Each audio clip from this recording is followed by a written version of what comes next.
जय श्री कृष्णा। आर्यव्रत की कहानियों में आपका स्वागत है। आज मैं आपको सुनाने जा रही हूँ भाद्रवती तीज की कथा। तो चलिए शुरू करते हैं। प्राचीन समय में एक नगरी में एक ब्राह्मण रहता था।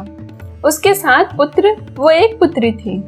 उन 7 भाइयों में एक बहन सबसे छोटी व सबकी दुलारी थी, लेकिन उसकी शादी बचपन में 7 वर्ष की उम्र में ही हो गई थी।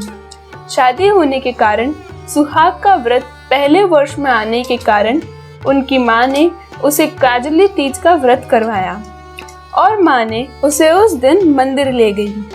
झूले झुलाए, सखी सहेलियों के साथ खिलाया और शाम को उसे भूख सताने लगी, क्योंकि इस अखंड व्रत में चांद देखने से पहले पानी के सिवा कुछ नहीं खा सकती। इस कारण ज्यों-ज्यों शाम होने लगी उसका शरीर पीला पड़ने लगा और वह एकदम उदास हो गई। बहन को उदास देखकर भाइयों ने पूछा कि इसको क्या हुआ।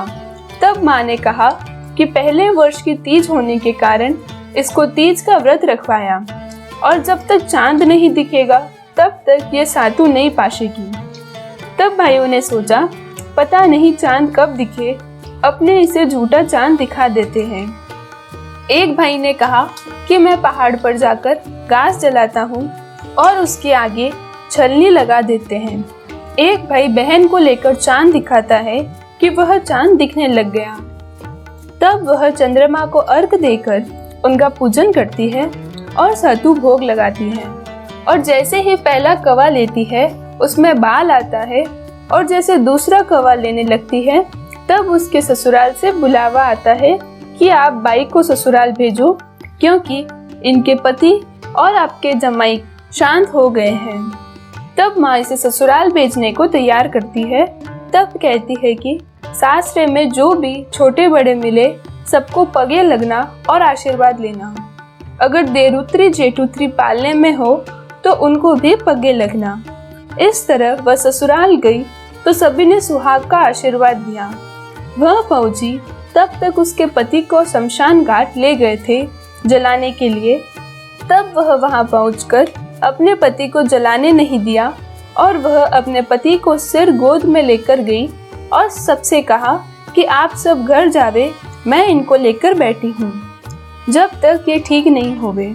सबने बहुत समझाया पर वह नहीं मानी। जब वह बैठी थी तब चैत्र महीने की गणगौर तीज आई और वह उसके चरण छुए।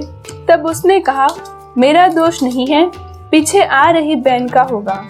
इसी तरह चैत्र से लेकर श्रावण महीने तक की जितनी भी तीज आई तब सबके उसने पांव पकड़े। सबने यही कहा, मेरा दोष नहीं है, पीछे आती बड़ी बहन का होगा। इस तरह सबसे पीछे भाद्र कृष्ण पक्ष की काजली तीज आई। एकदम गांजती गूंजती रिमझिम करती आई और ये कहते हुए आई कि मेरे व्रत को किसने खंडित किया। लेकिन वह डरी नहीं और कस के पांव पकड़ लिए और कहा, मैं तो बच्ची हूँ, कुछ समझती नहीं हूँ। भाइयों ने जैसा कहा मैंने वैसा ही किया, इसलिए आप मुझे सुहाग दें। इस तरह वह बार बार विलाप करने पर काजली तीज ने अमीर का कृपा छिटक कर उसके पति और सरजीवन दिया। जिस तरह उसे सुहाग मिला उसी तरह सबको सुहाग मिलना। यदि आपको मेरी यह कथा पसंद आई हो तो वीडियो को लाइक करें और चैनल को सब्सक्राइब करें।